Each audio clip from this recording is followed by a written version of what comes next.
Baik. Bismillahirrahmanirrahim. Assalamualaikum warahmatullahi wabarakatuh. Alhamdulillah. Alhamdulillahilladzi syara'a lin-nasi ahkamar rasyad wa haddarahum subulal fasad. Wassalatu wassalamu ala rasulillahi Muhammad khairi had al-mab'uth rahmatan lil ibad wa ala alihi wa ashabihi al-athharil amjad الذين طبقوا نظام الإسلام في الحكم والاجتماع والسياسة والاقتصاد فجعلنا اللهم معهم واحشرنا في زمرتهم يوم يقوم الأشهاد يوم يقوم الناس لرب العباد ووعد. Alhamdulillahi wa syukrulillah.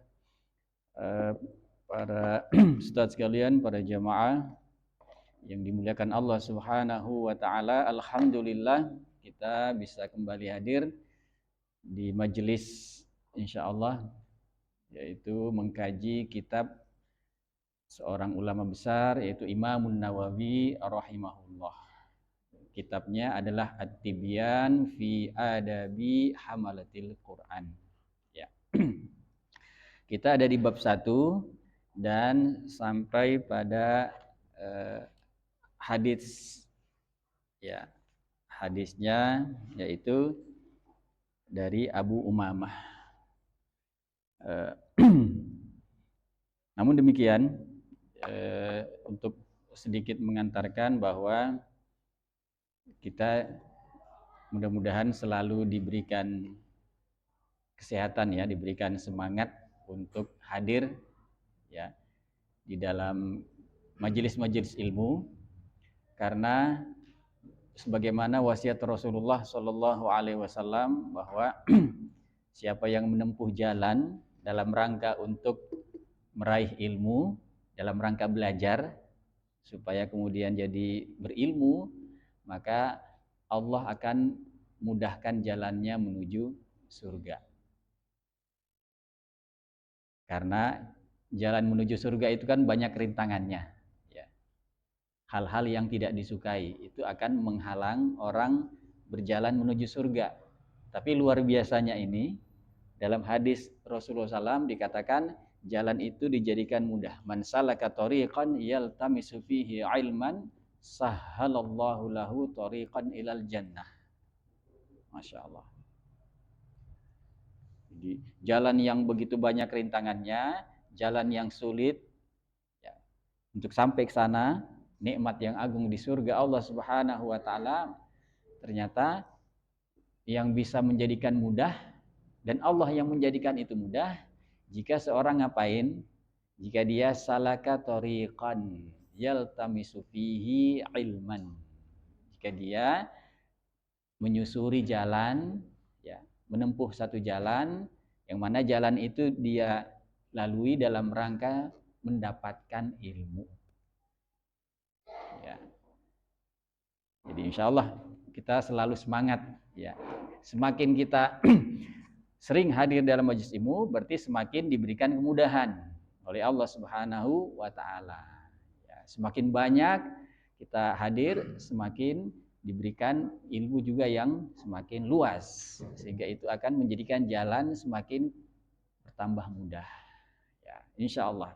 Tayyib, para ustadz sekalian rahmati Allah Subhanahu wa taala, hadis yang akan kita bahas pada bab yang pertama ini adalah wa an Abi Umamah al-Bahili radhiyallahu an qala sami'tu Rasulullah sallallahu alaihi wasallam yaqul iqra'u al-Qur'an fa innahu ya'ti yaumal qiyamati syafi'an li ashabihi.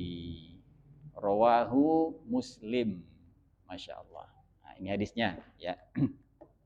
Yang meriwayatkan adalah sahabat Nabi namanya Abu Umamah al-Bahili radhiyallahu anhu. Subhanallah.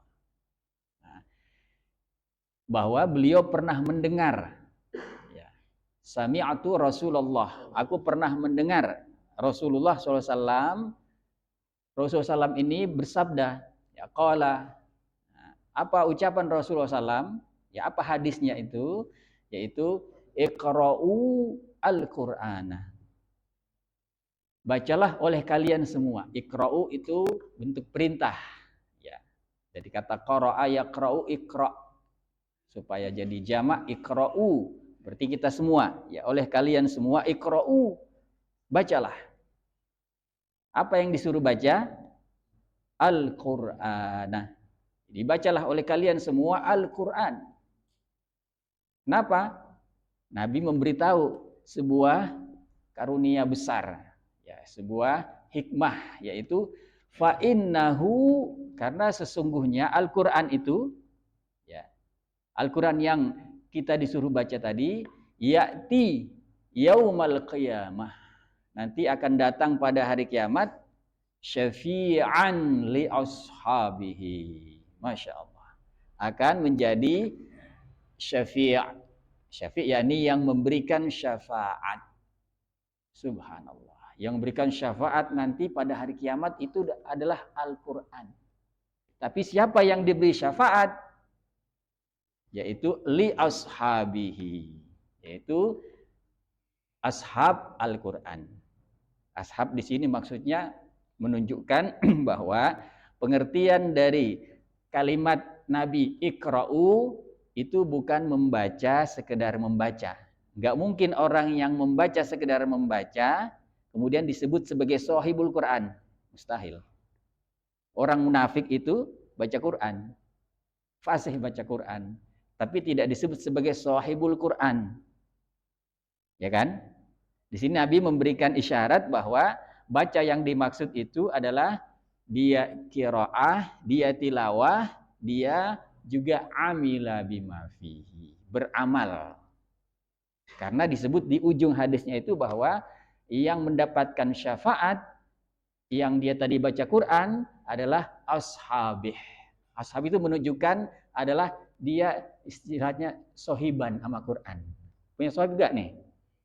Sohib itu biasanya sebutan untuk siapa? Sembarang orang. Enggak kan? Orang yang temannya tadi sangat dekat, selalu rapat, ya, selalu dia ada di sisinya. Itu disebut dengan sohib.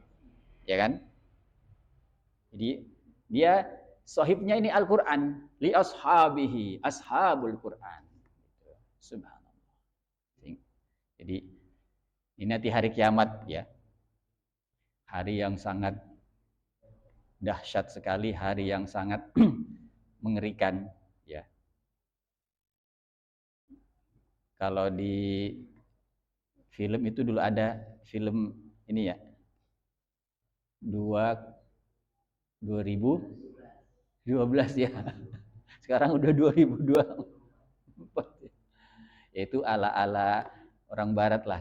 Itu digambarin gimana tuh hari kiamat, itu aja udah serem. Itu aja udah ngeri. Ya.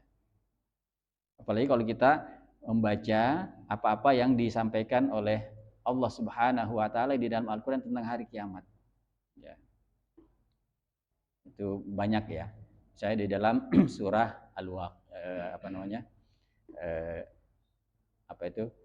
Al-Qiyamah ada ya. Itu khusus tentang hari kiamat. Kemudian surah Al-Qari'ah itu tentang hari kiamat. Banyak sekali di dalam surah-surah di juz amma itu. Ya. Yaitu langitnya akan jatuh berkeping-keping, ya. Ya. Dan lain-lain, ya. Nah, pada hari yang genting itu, pada hari yang sangat mengerikan itu, kita ini sebagai manusia kan dibangkitkan, ya. Bagaimana kita perasaannya? Perasaannya adalah merasa khawatir, merasa tercekam ketakutan. Lah jangankan kita orang biasa, itu digambarkan dalam hadis tentang syafa'atul uzma para nabi loh ya. Itu nanti di padang mahsyar, itu orang-orang dikumpulkan semua padang mahsyar. Ada satu hadis. Ya, kemudian saking beratnya itu kondisi pada hari kiamat tersebut, ketika sudah ada di padang mahsyar, maka kemudian orang ada yang bicara sesama mereka, kemudian mengatakan kita coba datang kepada Nabi Adam, gitu, supaya minta untuk diberikan syafaat. Keadaan kita seperti ini, keadaan yang sangat berat, ya, minta pertolongan. Ternyata Nabi aja, itu Nabi yang didatangi secara berturut-turut itu ada beberapa. Nabi Adam juga mengatakan, saya nggak bisa. Mahunakum, bahasa dalam hadisnya. Aku tidak dalam posisi untuk bisa menolong kalian. Aku juga ya pada hari ini adalah merasa murka Allah yang sangat besar sekali, yang belum pernah semarah ini, semurka ini Allah Subhanahu wa taala. Beliau kemudian apa? Malu dan gak berani untuk boro-boro nolongin orang yang datang minta pertolongan manusia itu. Karena keingetan apa? Keingetan dulu apa yang beliau lakukan, yaitu makan buah dari pohon yang dilarang. Cuman itu doang. Sudah nggak berani. Akhirnya bilang, pergi ke Nabi Nuh. Nabi Nuh ini siapa? Adalah Rasul yang pertama diutus untuk manusia. Ar-Rasulul Awwalu, yang bawa risalah itu adalah Nabi Nuh alaihissalam. Ternyata kurang lebih jawabannya sama, bahwa saya nggak bisa. Masya Allah. Karena Nabi Nuh ini juga mengabarkan bahwa dulu ya ketika di kaumnya itu itu waktu Allah Subhanahu wa taala memerintahkan kemudian membuat kapal. Nabi Nuh kan begitu kisahnya ya. Kisah Nabi Nuh itu kan ada kapalnya tuh, kapal Nabi Nuh. Ya. Kemudian minta juga atau memohon supaya anaknya diselamatkan. Ternyata menurut Allah itu bukan lagi anaknya. Nah, itu kemudian dianggap sebagai sebuah kelemahan atau kekhilafan beliau, sehingga malu, nggak berani. Subhanallah, nggak berani minta tolong untuk memberikan syafaat kepada orang lain. Disuruh pergi kemana? Nabi Ibrahim. Nabi Ibrahim juga sama ceritanya ya. Nggak berani, malu sama Allah Subhanahu wa taala. Nabi Ibrahim ya juga mengingatkan kepada orang-orang itu bahwa beliau pernah di masa hidupnya di dunia itu mengaku melakukan kebohongan. Pernah ingat ceritanya ya?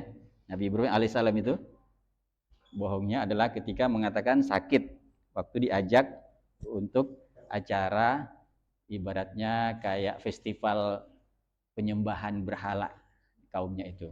Alasan sakit biar kemudian gak datang. Terus yang kedua bohongnya apa? Padahal ini kan bohong dalam rangka untuk menyelamatkannya. Bohong bahwa waktu menghancurkan itu, Nabi Ibrahim menghancurkan apa? Berhala, patung-patung. Ya. Terus datang kaumnya, ini lihat, loh ini kepada hancur berantakan begini. Siapa yang ngelakuin? Kemudian kata Nabi Ibrahim apa? Ya tanya aja nama yang gede, itu kan kampaknya digalongin di situ. Nah, itu maksudnya Nabi Ibrahim malu sama Allah. Nabi Ibrahim alaihi assalam itu nggak berani untuk mengatakan permintaan pertolongan itu. Jangankan untuk orang lain, terhadap diri sendiri ingat peristiwa itu. Satu lagi, kisah ketika berhadapan dengan seorang raja, itu ditanyakan siapa ini? Maksudnya istrinya, saking cantiknya itu. Kemudian mengatakan ini adalah saudaraku. Itu konteksnya untuk menyelamatkan, karena ini semacam ada hasrat si rajanya itu. Maksudnya kenapa bukan saya ini? Beratnya gitu ya. Maka biar selamat seperti itu. Dari Nabi Ibrahim kemana? Nabi Musa. Nabi Musa tahu ceritanya kan? Yang pernah nonjok orang itu langsung mati. Nggak berani, malu sama Allah Subhanahu wa taala. Itu dianggap sebuah kesalahan. Nabi Musa, kemudian Nabi Isa. Nabi Isa dalam hadis tidak disebutkan apa masalahnya, tapi kemudian mengatakan saya tidak bisa, datanglah kepada Muhammad sallallahu alaihi wasallam. Masya Allah. Baru di Nabi kita, nabinya umat Islam, Nabi Muhammad sallallahu alaihi wasallam yang kemudian menyanggupi permintaan itu. Ini bicara tentang syafaat. Ya. Masya Allah. Jadi Nabi itu dalam satu riwayat dikatakan sampai 4 kali peristiwanya begini, sujud lama, nggak bangkit-bangkit, sujud, tersungkur sujud, kemudian baru bangkit ketika Allah katakan, bangkitlah hai Muhammad, dan mintalah apa yang engkau ingin minta. Gitu. Baru kemudian bangkit dari sujud itu, kemudian memuji, menyanjung Allah atas apa yang sudah diajarkan oleh Allah Subhanahu wa taala, kemudian meminta. Ya, intinya kemudian bahwa Nabi memberi syafaat, itu namanya syafaatul uzma. Itu sampai berulang-ulang loh. Nanti mungkin dalam kesempatan lain ya. Maksudnya sudah diluluskan, ternyata Nabi melihat umatnya masih ada yang harus ditolongin, minta lagi syafaat. Kemudian ada lagi yang dikeluarin, diselamatkan masuk ke dalam surga. Nabi masih minta lagi yang ketiga. Masya Allah. Karena masih ada yang belum selamat. Dan seterusnya. Dalam satu riwayat sampai 4 kali. Subhanallah. Tapi, tahu nggak? Bahwa ada makhluk, ada manusia yang kemudian tidak bisa keluar dari tempat yang ngeri dan tempat yang binasa itu karena dia namanya habasahumul Quran. Quran yang menahan orang itu, Quran yang ibaratnya mencegah dia untuk selamat. Kenapa bisa sampai seperti itu? Sikapnya kepada Quran. Nah, tapi di sisi yang lain Quran itu adalah syafaat. Ya. Dalam satu hadis Nabi SAW ada hadis yang lain selain daripada ini bahwa Al-Qur'anu syafi'un musyaffa' wa mahilun musaddaq. Masya Allah. Ya. Quran itu adalah, kata Nabi SAW, syafi'un. yakni yang memberi syafaat, yaitu yang meminta syafaat, dan ketika meminta syafaat kepada Allah, musyaffa'. Musyaffa' yakni diluluskan permintaannya. Dikabulkan permintaan syafaatnya. Kenapa dikatakan syafi' musyaffa'? Karena ada juga syafi' tapi ghair musyaffa'.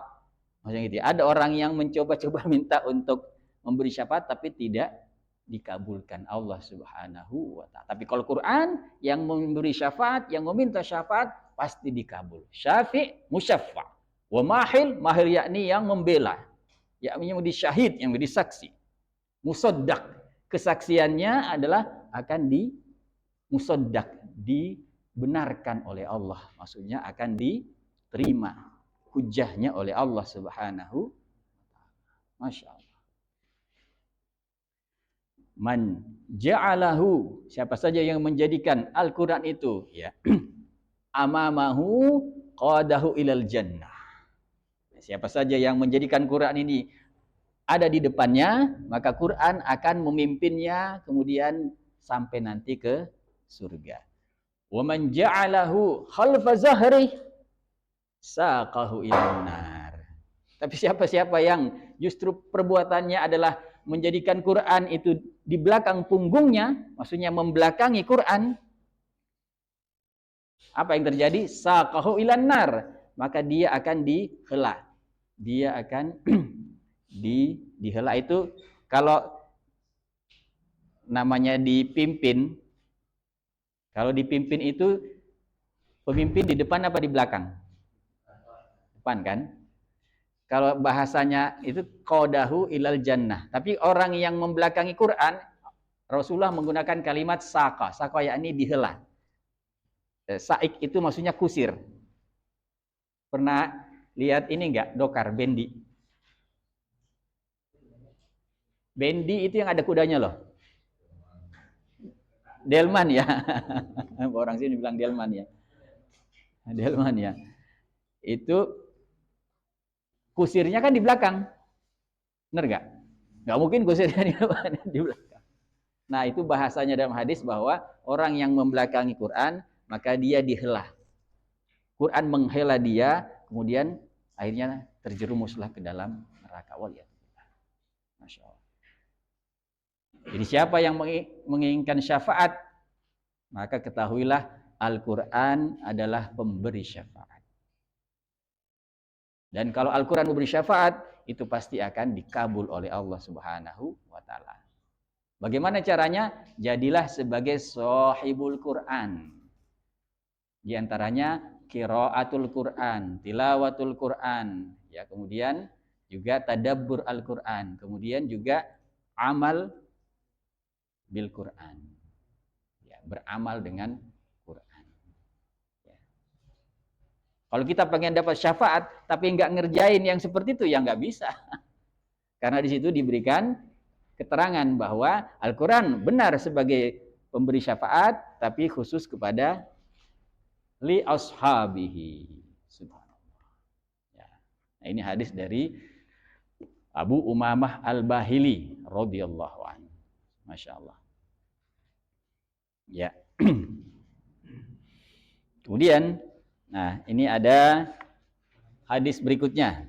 Ya. Jadi para ustadz kalian, para jamaah yang dimuliakan Allah Subhanahu wa taala, yaitu wa an Ibni Umar radhiyallahu anhuma anin nabiyyi sallallahu alaihi wasallam qala la hasada illa fitnatain rajulun atahu Allahul Qur'ana fahuwa yaqum bihi ana al-lail wa ana an-nahar wa rajulun atahu Allahu malan fahuwa yunfiquhu ana al-laili wa ana an-nahar. Rawahu al-Bukhari. Masya Allah. Sadaqa Rasulullah sallallahu alaihi wasallam. Rawahu al-Bukhari wa Muslim. Ya. Jadi ini hadis apa pesan Nabi sallallahu alaihi wasallam yang meriwayatkan adalah Ibnu Umar radhiyallahu anhu. Ibnu Umar putranya Umar. Ya. Katanya bahwa Nabi bersabda, yaitu enggak boleh bersikap hasad, la hasada, enggak boleh bersikap hasad illa fisnatain, ya, kecuali kepada dua kelompok atau dua golongan manusia. Hukum asalnya hasad itu haram. Hasad itu tahu ya? Hasad itu adalah dengki, iri. Cuma orang Indonesia bilangnya sirik ya. Sirik nggak pakai y. Kalau bahasa Indonesia ala anak muda itu sirik tanda tak mampu ya. Maksudnya itu ngiri ya. Tapi kalau dalam bahasa hadis Nabi menggunakan kalimat hasad. Hasad. Hasad artinya iri, artinya dengki. Hasad itu apa? Di dalam kitab An-Nawawi juga Riyadhus Shalihin itu kan hasad itu adalah yaitu tamanni, jadi keinginan, tamanni zawalin ni'mati an sahibih, yaitu keinginan seorang supaya nikmat yang ada pada seorang yang lain itu menjadi lenyap.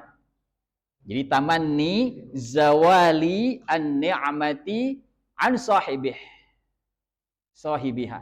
Ya.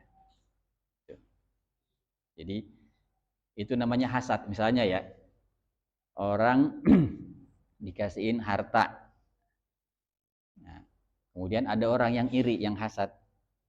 Maka dia di kepalanya itu, di hatinya adalah selalu pikirannya gimana supaya itu yang dimiliki oleh si fulan bisa menjadi lenyap. Dia berpikir gimana nih, diapain nih yang bikin apa istilahnya itu, rekayasa apa ya, bikin berbagai macam hal-hal. Intinya ingin supaya nikmat yang ada pada seorang kemudian jadi hilang, jadi lenyap. Gitu. Itu namanya hasad. Ya. Hasad itu nggak boleh. Jadi kalau ada orang dapat sesuatu, ada orang pengen barang baru nih, sikap kita harus gimana? Gue sompain lu misalnya. Itu nggak boleh, itu namanya hasad ya. Itu contohnya hasad.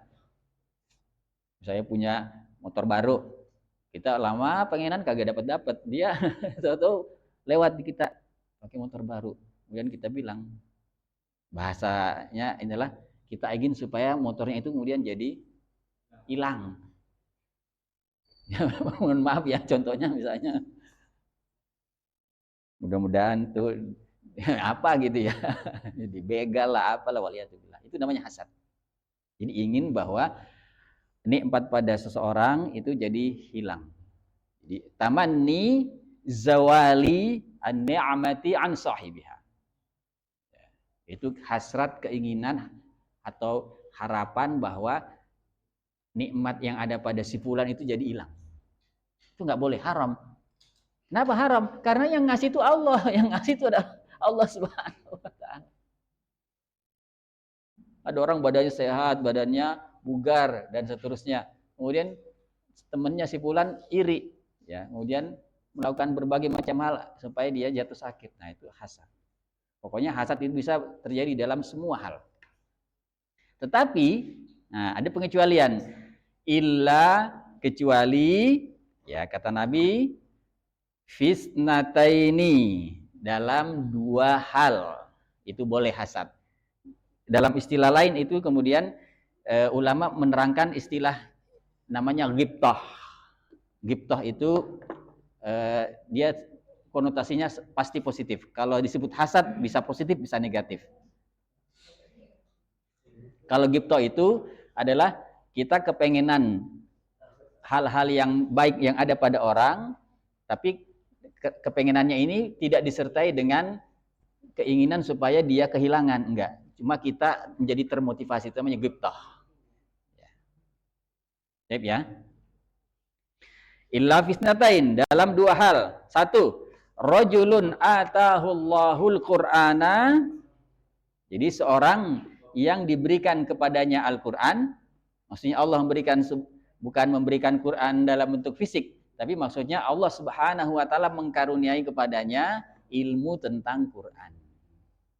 Atahullahul qur'ana, kemudian ya, orang ini dia melakukan apa?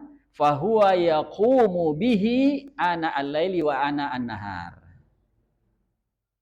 Terus menerus hamba ini ya, yakum yakni bukan sekedar membaca ya. Yakum yakni apa itu? Yakum. Qama yakumu, menegakkan Quran. Ya, qama yakumu yakni mendirikan Quran. Gitu. Yaqumu bihi, dan bukan tempo-tempo dia, bukan sekali dua kali. Disebutkan dengan lafaz ana al-laili wa ana an-nahar. Sepanjang malam, sepanjang siang. Ibaratnya sepanjang waktu. Jadi orang ini dia yaqumu bil Quran, yaqumu bi, menegakkan Quran. Maksudnya selalu perhatian sama Quran. Apakah dia kalau nggak membaca, mungkin dia sedang menghafal Quran, mungkin dia sedang mentadaburi Quran, mungkin dia sedang mendakwahkan Quran, atau mungkin dia sedang melakukan hal-hal mengajarkan Quran dan lain-lain. Pokoknya hal-hal yang berkaitan dengan Quran. Dan tujuannya adalah supaya Quran itu menjadi tegak, atau Quran itu menjadi apa istilahnya itu, berjalan di tengah-tengah kehidupan. Orang seperti ini yang dimaksud. Yaqumu bihi, maksudnya yaqumu bil Quran. Ya.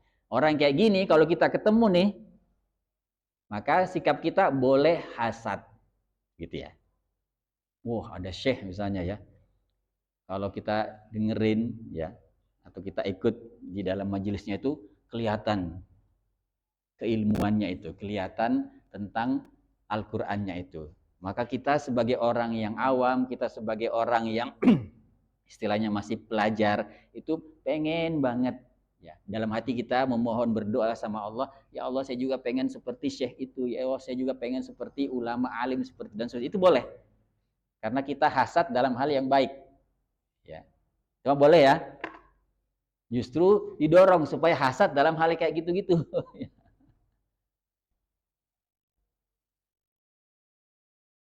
Banyak tuh ya. Jadi yang harus kita iriin itu adalah bukan artis. Ini anak-anak muda nih ya.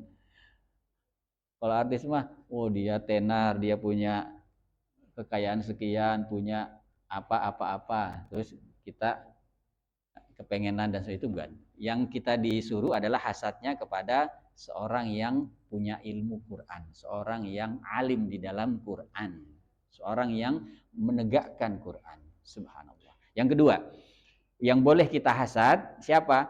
Kepada seseorang atau kepada hamba, rajulun atahullahu malan. Allah ngasih kepadanya apa? Harta.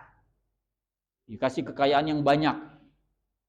Yunfiquhu. Kemudian ini harta yang dikasih sama Allah Subhanahu wa taala, sikapnya bukan kalau orang yang apa namanya itu? Nggak mau ngasih atau berat ngasih itu namanya apa? Pelit ya. Nah, orang ini enggak, dia yunfiq. Yunfiq ini fi'il mudhari, yunfiq. Beri terus menerus atau senantiasa dia atau rajin dia melakukan infak.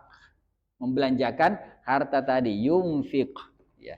Yunfiquhu ana al-laili wa ana an-nahar. Masya Allah. Sepanjang siang, sepanjang malam. Dia terus berinfak. Ini siapa nih yang orang kaya nih? Ya, orang kaya yang modelnya seperti itu yang boleh kita hasad. Boleh. Maksudnya kita berdoa sama Allah, ya Allah saya juga pengen seperti si fulan, punya kasih harta yang banyak, nanti saya bagiin orang miskin, nanti nolongin orang yang butuhkan. Nah, itu boleh. Ya. Supaya nanti infaknya gede, nah, boleh. Ya. Tapi kalau ada orang kaya yang kemudian dia tidak yunfik, nggak boleh kita hasad, karena itu adalah justru harta yang membawa petaka.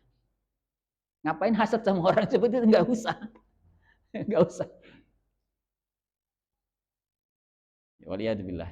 Atau malah membelanjakannya kepada hal-hal yang haram. Itu kita nggak boleh hasad sama orang-orang seperti itu. Nggak boleh kepengenan jadi orang kayak gitu kan. La hasada illa fitnatain. Masya Allah. Nah ternyata salah satu kelompok manusia yang dibolehkan hasad itu berkait dengan Quran. Nah kita kan lagi bicara tentang Quran. Yaitu siapa? Orang yang dianugerahi Al-Quran, dianugerahi ilmu tentang Quran, dianugerahi dia beramal tentang Quran, berdakwah tentang Quran dan lain-lain. Masya Allah. Itu hasad yang boleh. Ya.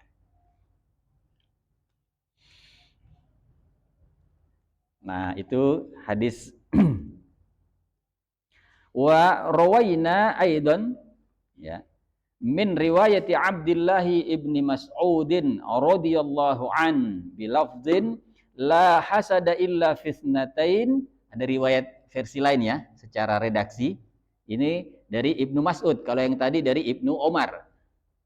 Ada sedikit perbedaan redaksi ya, dicantumkan dua-duanya oleh Imamun Nawawi rahimahullah dalam riwayat versi Ibnu Mas'ud radhiyallahu an, yaitu siapa yang boleh kita hasad? La hasada illa fisnataini rajulun atahullahu malan, itu orang yang diberikan Allah harta kekayaan, fasallatahu ala halakatihi fil haqq. Nah, itu.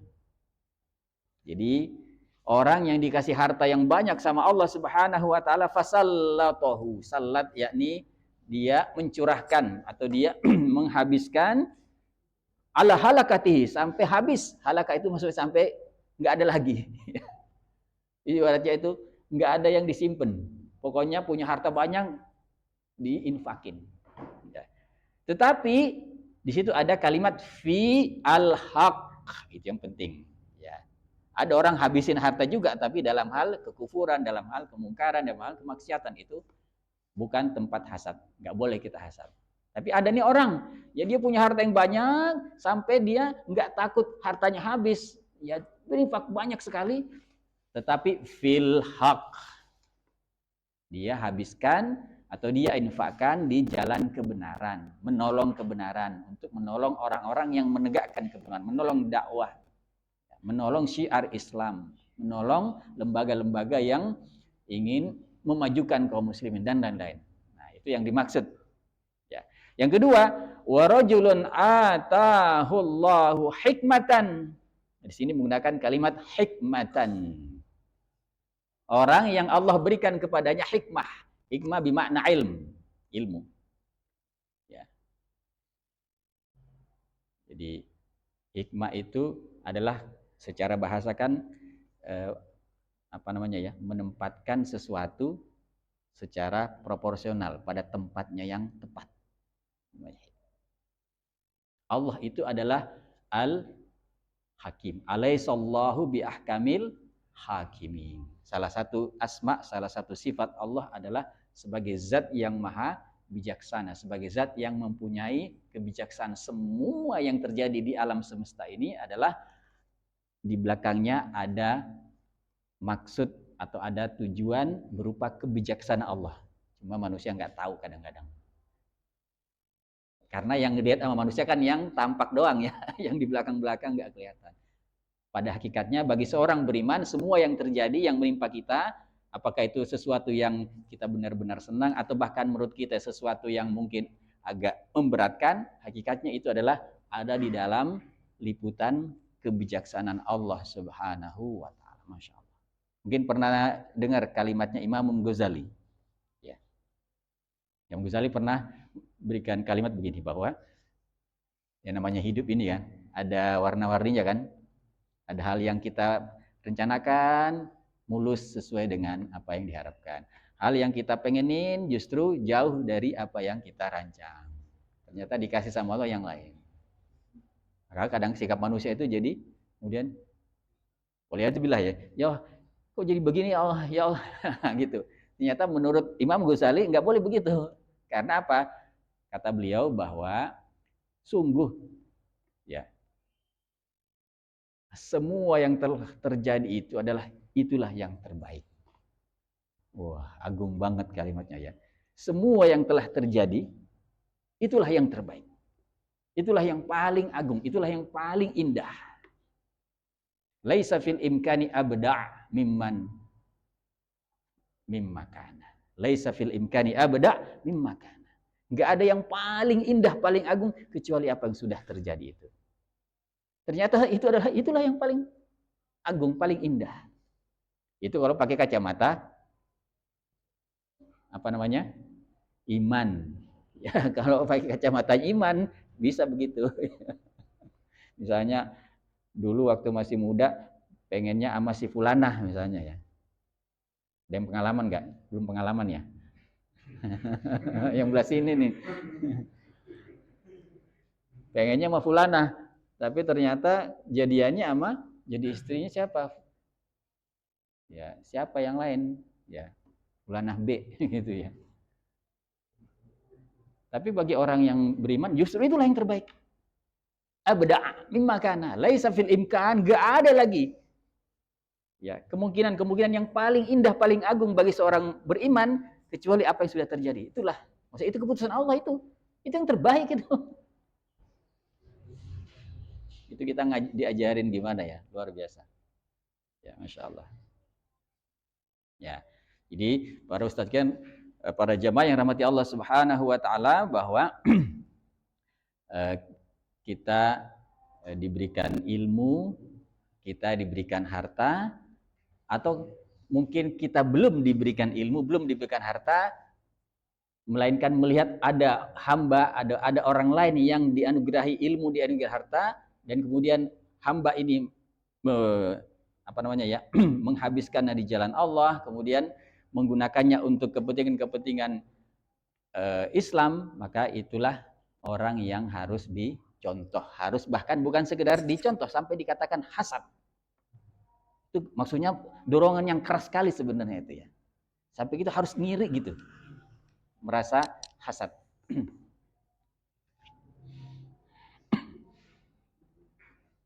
Baik. Jadi hikmatan fahuwa yaqdi biha wa yu'allimuha. Jadi orang yang dikasih hikmah, dikasih ilmu, kemudian yaqdi biha, dia selalu memutuskan berbagai hal, mengambil kebijakan, mengambil keputusan, ya, melakukan tindakan biha, yakni sesuai dengan hikmah itu, sesuai dengan atau mengikuti ilmu yang dianugerahkan Allah. Bahkan yu'allimuha, sekaligus dia mengajarkan ke orang banyak.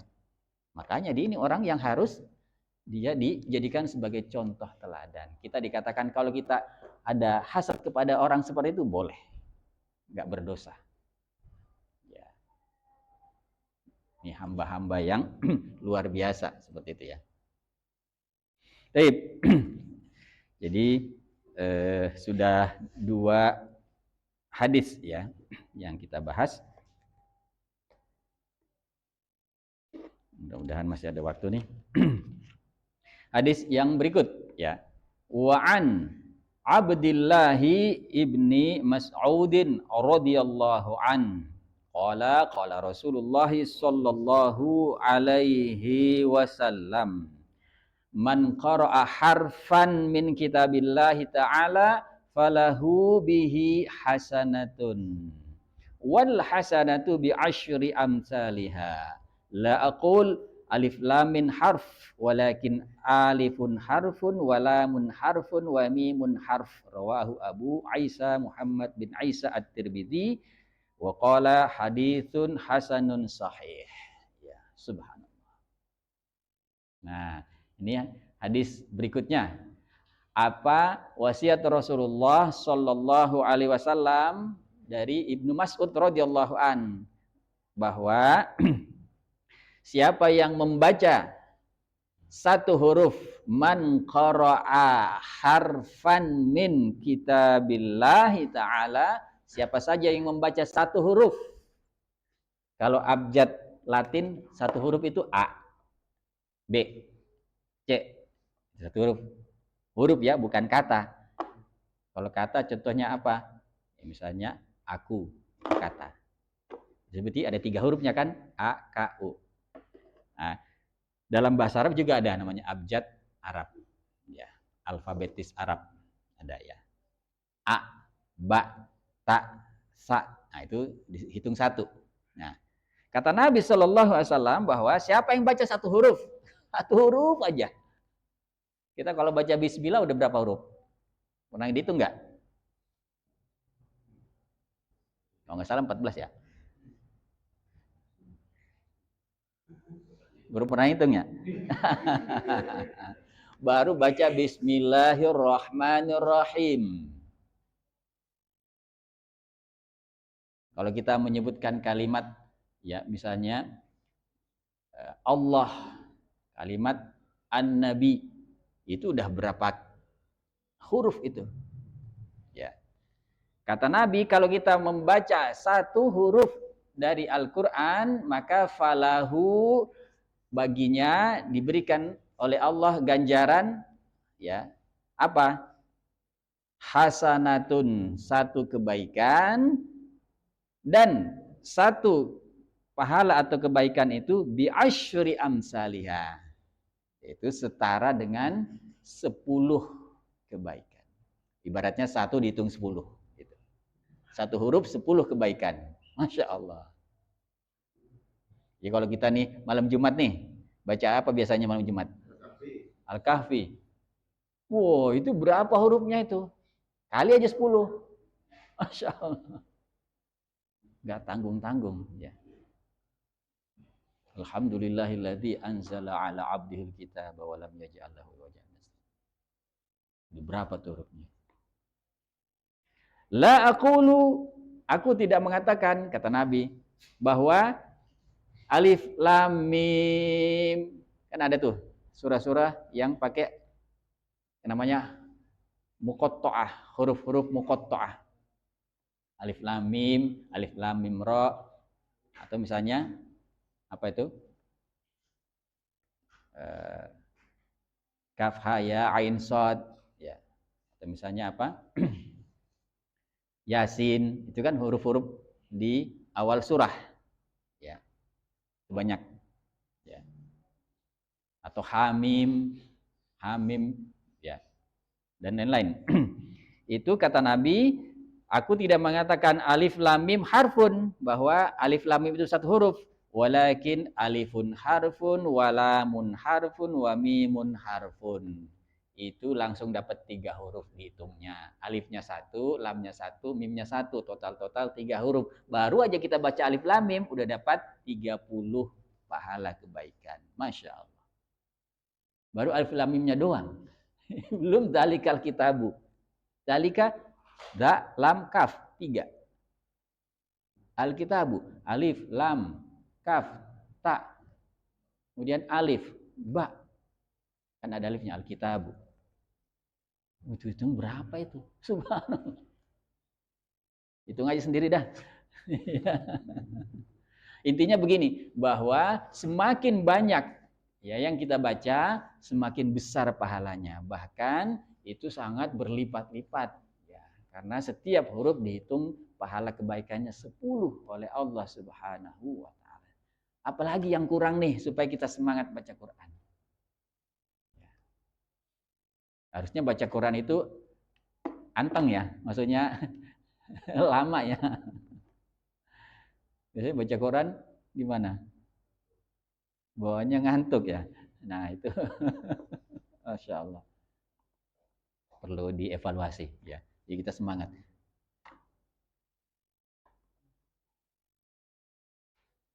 Kalau kita baca apa yang lain, ada nggak pahalanya? Nggak seperti itu. Nggak ada hadis seperti itu.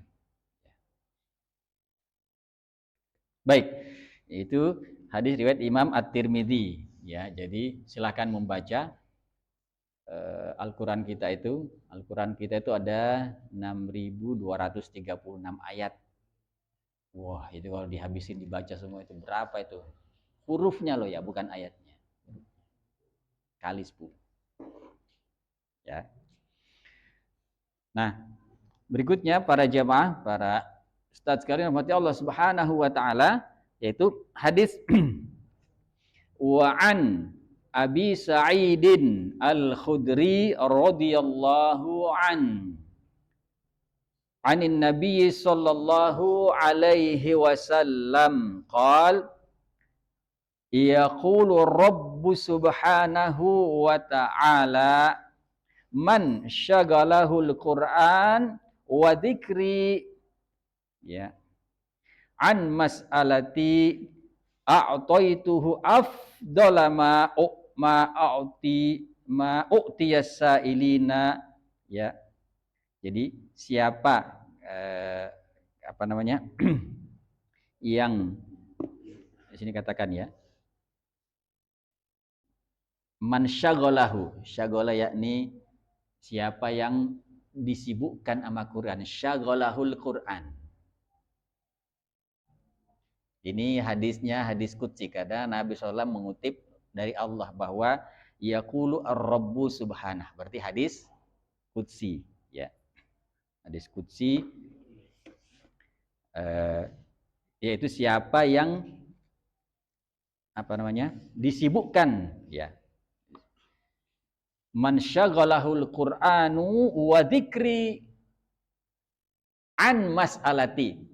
Ini ada seorang, ada hamba nih di antara hamba-hamba Allah Subhanahu wa taala itu yang dia benar-benar perhatian sama Quran. Rajin baca. Namanya baca itu ngabisin waktu enggak? Ada waktu enggak? Ada kan? Namanya kita tadabbur itu ada waktu kepake. Ya kan? Kita mau melakukan ini akhirnya nggak bisa karena kita lagi sibuk sama Quran. Mungkin kita baca, mungkin kita nulis Quran, atau mungkin kita hafal Quran, atau mungkin kita tadabbur Quran, atau mungkin kita mengajarkan Quran. Pokoknya apa aja berkaitan Quran, di situ digunakan kalimat syaghalahu. Syaghalah ini menyibukkan. Jadi namanya orang sibuk nggak sempat ngelakuin yang lain, itu namanya sibuk kan? Misalnya kalau anak-anak misalnya ya, orang tuanya bilang, tolong dong ini cuciin. Dia bilang apa? Gue lagi belajar, lagi sibuk. Nah, maksudnya begini, kalau orang sibuk itu karena tersibukan nggak bisa melakukan hal yang lain. Nah, ada hamba ini saking sibuknya sama Quran, saking benar-benar sibuk, syaghalahul Quran. Ini bahasanya Quran yang menyibukkan. Failnya itu Quran. Fiilnya syaghalah. Di Al-Quran menyibukkan dia. Al-Quran menyibukkan dirinya. Syaghalahul Qur'anu. Subhanallah. Al-Quran yang membuat dia sibuk. Entar dia baca Quran, entar dia hafal Quran, entar dia tadabbur Quran, entar dia ngajarin Quran, entar dia dakwain Quran. Pokoknya Quran menjadikan dia sibuk. Sampai ada yang lupa makan ya. Bisa aja. Yang kedua, apa yang menjadikan dia sibuk? Ada dua di situ ya. Yaitu wadzikri, zikri, dan mengingatku atau berzikir, zikrullah. Kalau ada orang nih, zikrullah menyibukkan dirinya, Quran menyibukkan dirinya, sampai saking sibuknya sama zikir, sibuknya sama Quran itu, kemudian nggak sempat lagi mas'alati. Mas'alah itu maksudnya meminta sama Allah, nggak sempat memohon berdoa sama Allah, nggak sempat mengadu sama Allah karena waktunya udah kepake. Sampai doa pun minta khusus sama Allah itu nggak kesempatan. Berarti dia nggak dapat apa-apa dong dari Allah, karena Allah nggak dikasih tahu apa yang dia pengen. Enggak, justru kebalik, kebalik. Ya, justru yang terjadi adalah a'taituhu afdala ma u'tiyas sa'ilin. Subhanallah. Oh, keren banget ya. Maka orang ini dia nggak minta. Dia nggak berdoa minta khusus, ya Allah aku pengen ini, ya Allah tolong aku dikasih ini, ya Allah aku pengen banget yang kayak ginian. Dia nggak sempet. Kenapa dia nggak sempet? Bukan dia lagi malas, bukan. Dia nggak sempet karena sibuk. Sibuknya apa? Quran yang menyibukkan. Sibuknya apa? Zikrullah yang menyibukkan dirinya. Itu dua. Jadi Al-Qur'anu wa dzikr. Ya. Saking nggak sempetnya, ternyata Allah kata Rasulullah SAW, a'taituhu afdhala ma u'tiyas sa'ilin. Aku memberikan kepadanya, kepada hamba ini, afdhala, lebih afdal, lebih utama, lebih hebat, lebih agung, lebih baik. Itu makna-maknanya. Aku berikan kepadanya dibanding dengan apa yang diberikan kepada orang yang berdoa, meminta. Ya Allah aku pengen punya motor, ya Allah aku pengen punya rumah, ya Allah aku pengen. Dia kan nyebut nih, ini nggak ngomong, ini si Fulan ini gak ngomong, gak sempet. Tapi justru dia dikasih yang lebih hebat. Kan Allah mau tahu dong ya. Allah mau tahu. Justru dia dikasih, ini ada orang minta ini A, B, C, D, minta E, F, G, H, minta H, I, J, K, L, banyak banget mintanya. Justru ini dikasih yang lebih hebat. Afdhala ma u'tiyasa ini. Mau nggak? Mau kan? Kalau yang menyibukkan itu bukan main game, ya. Yang menyibukkan itu bukan nonton anime, atau yang menyibukkan itu bukan apa yang lain, ya bukan. Kalau generasi yang sebelah kanan nih biasanya apa yang menyibukkannya? Intinya adalah kita sibuk, bahkan Quran yang menyibukkan kita, zikrullah yang menyibukkan itu. Subhanallah. Jadi kita nggak punya waktu lagi, sampai-sampai nggak sempat berdoa sama Allah. Nggak masalah, nggak apa-apa. Justru itu Allah bakalan kasih yang lebih bagus. A'taitu, aku yang memberikan. A'taitu, aku yang berikan kepadanya afdala. Waduh, keren banget ya. Yang lebih hebat, yang lebih agung, yang lebih baik dibandingkan dengan apa yang dikasih kepada orang yang minta sama Allah, doa sama Allah Subhanahu wa taala. Wa fadlu kalamillah subhanahu wa ta'ala ala sairil kalam ka fadlillahi ta'ala ala sairi khalqih. Masyaallah.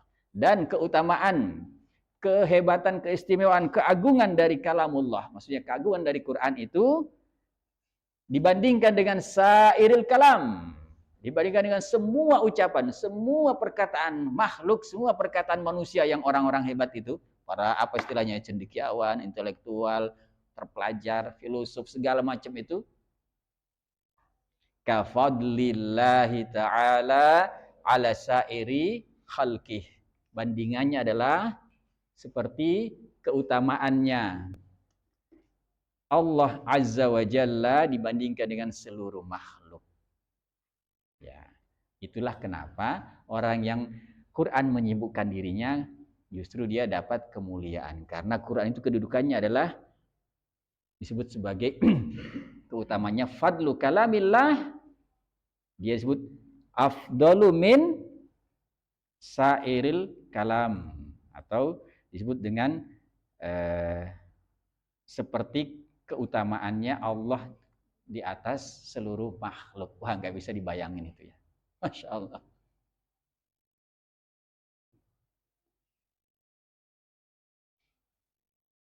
Itu makanya ada, mungkin pernah dengar cerita ya, ada orang dia nggak kelihatan dia berdoanya, nggak kelihatannya, tapi dapat aja ya, dia ada aja ininya, rezekinya dari Allah Subhanahu. Bahkan kadang-kadang bikin kita wow itu ya, karena nggak nyangka. Ya mungkin salah satunya lewat kelebihannya dia di sini dia. Jadi Allah memuliakan orang-orang yang menyibukkan diri dengan Quran, itu dengan cara Allah jamin dia akan diberikan apa yang dia perlukan, apa yang dia butuhkan, bahkan yang dikasih Allah itu jauh lebih baik daripada apa yang diminta oleh orang-orang yang meminta, apa yang didoakan oleh orang-orang yang berdoa. Subhanallah. Ya, nah itu hadis riwayat Imam At-Tirmidzi, derajatnya adalah haditsun hasanun, derajatnya hasan. Ya.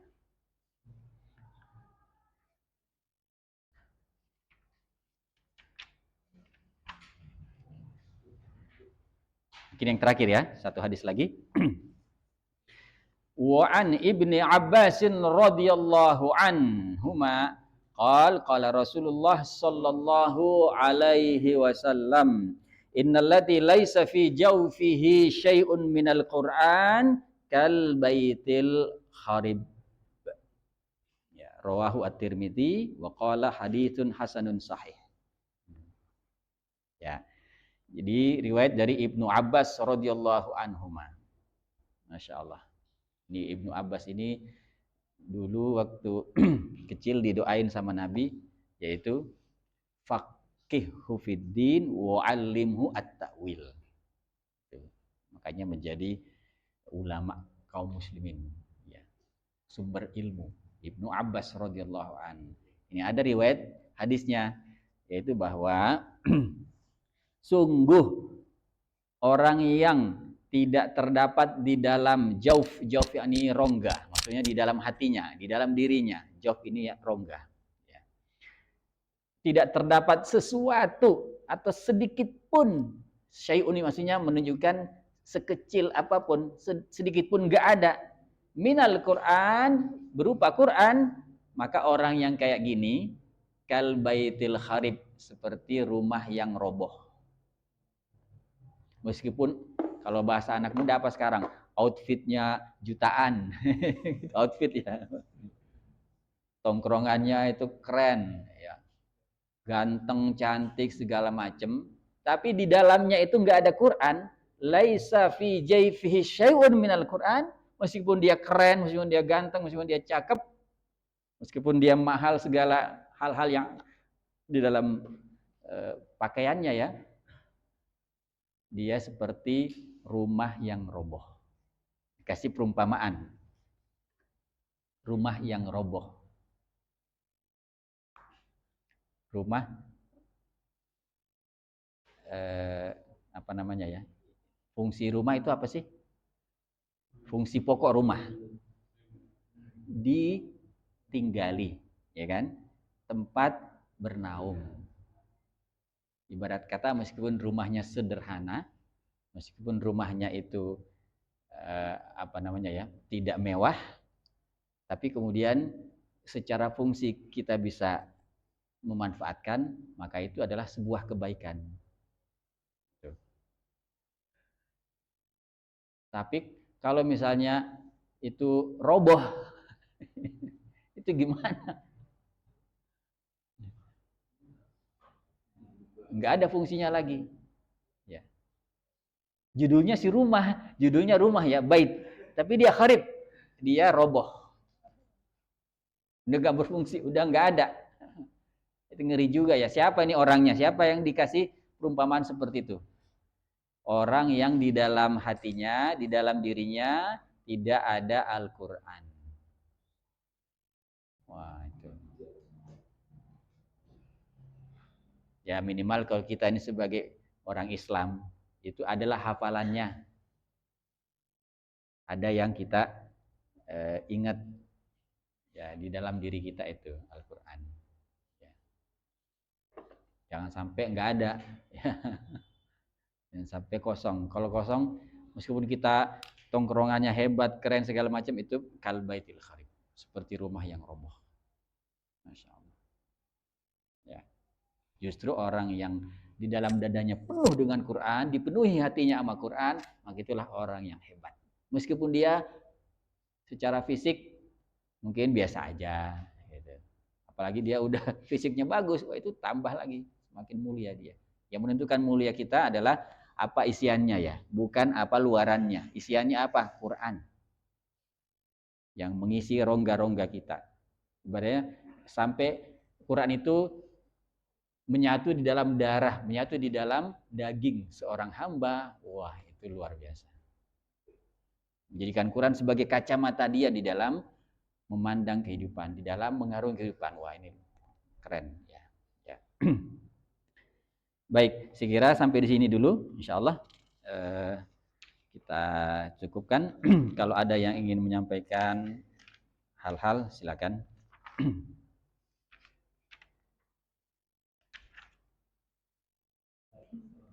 Ya, Fadal. Minum dulu ya. Bismillah.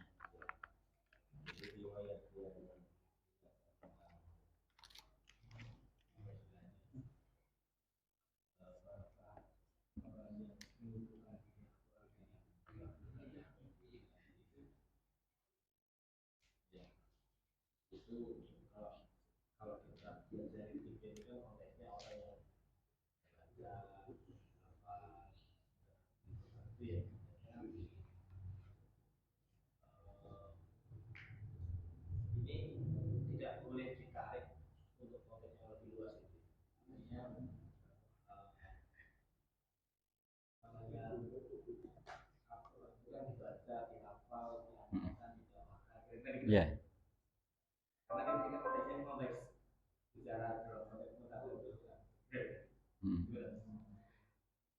Baik, alhamdulillah. Barakallahu jazakallahu khairan. Makasih. Ustaz Agus. Di situ redaksi hadisnya adalah man syaghalahul Quran. Gitu kan? Itu yang dimaksud ya, hadis yang itu ya. Siapa saja yang Al-Quran menyibukkan dirinya. Di situ lafadz kata kerjanya adalah syaghalah. Sibuk atau menyibukkan. Itu berarti maknanya sebetulnya umum luas. Mencakup semua aktivitas. Ya, yang menjadikan Quran sebagai patokan atau Quran sebagai acuan. Bukan hanya membaca. Justru Rasulullah SAW itu yang hadis qudsi. Masya Allah Azza wa Jalla itu berfirman bahwa menggunakan kalimat khusus yang itu Masya Allah maknanya berarti mencakup banyak, luas. Karena syaghalah. Syaghalah ini sibuk, menyibukkan. Ya. Berarti apa? Membaca, kemudian menghafal, mempelajari, menulis, mengajarkan, mendakwahkan, memperjuangkan, membela dan seterusnya, semua hal-hal yang berkait dengan Quran, menerapkan Quran ya dan lain-lain. Itu masuk di dalam cakupan hadis ini bahwa tersibukkan oleh Al-Qur'anu Al-Karim. Karena di situ memang kalimatnya syaghalah, subhanallah. Syaghalah itu harus sibuk. Ya. Apa yang bikin kita sibuk? Banyak hal. Membaca. Bisa nggak menyibukkan? Bisa kan? Kalau kita baca Quran berarti masuk. Menulis bisa, itu kesibukan bukan? Ya itu kesibukan juga menulis. Pokoknya semua hal yang itu menyita waktu itu namanya kesibukan. Main HP. main HP-nya main HP-nya apa dulu? Kalau HP sekedar sarana, tapi sebenarnya dia sedang membuka-buka tentang tafsir Quran, dia sedang sibuk sama Quran. Bukan soal HP-nya. Ya, misalnya dengan laptop, bukan soal laptopnya, tapi ternyata dia laptopnya itu dia pakai untuk mempelajari tafsir Quran, mempelajari tadabbur Quran. Maka itu dia berarti sibuk sama Quran.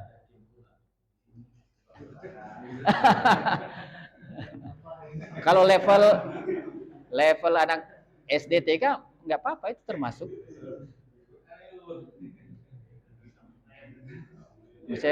Misalnya dalam rangka menghafal nama-nama surah, menghafal misalnya jumlah ayat, menghafal kisah-kisah dalam Quran, itu boleh. Kalau untuk level anak-anak ya, dipakai pendekatan ada permainan dan macam-macam, boleh. Intinya syagola itu umum. Gitu.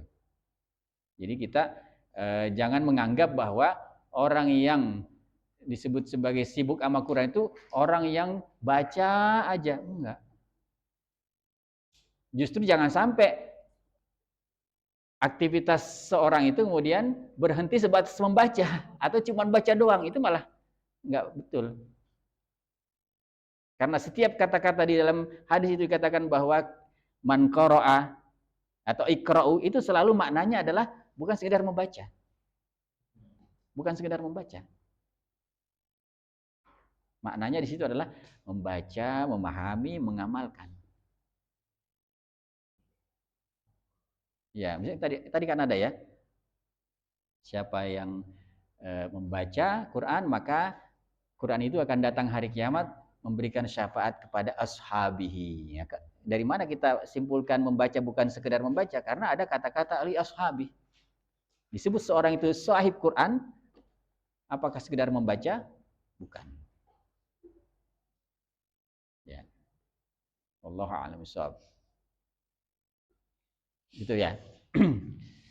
Silakan. Wah, udah.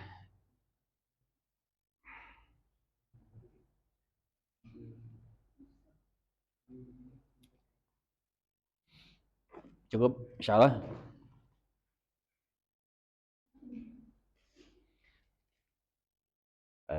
Insyaallah mudah-mudahan kita dijadikan sebagai min ahlil Quran ya.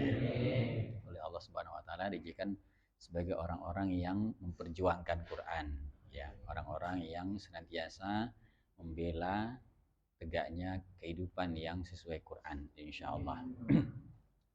Allahumma sta'amilna wa la tastabdilna ya. Allahumma alimna ma yanfa'una wa anfa'na bima 'allamtana wa zidna 'ilman wa fiqhan wa wara'an fid dini wa ja'alna hudatan muhtadin wa ja'alna minar rasyidin.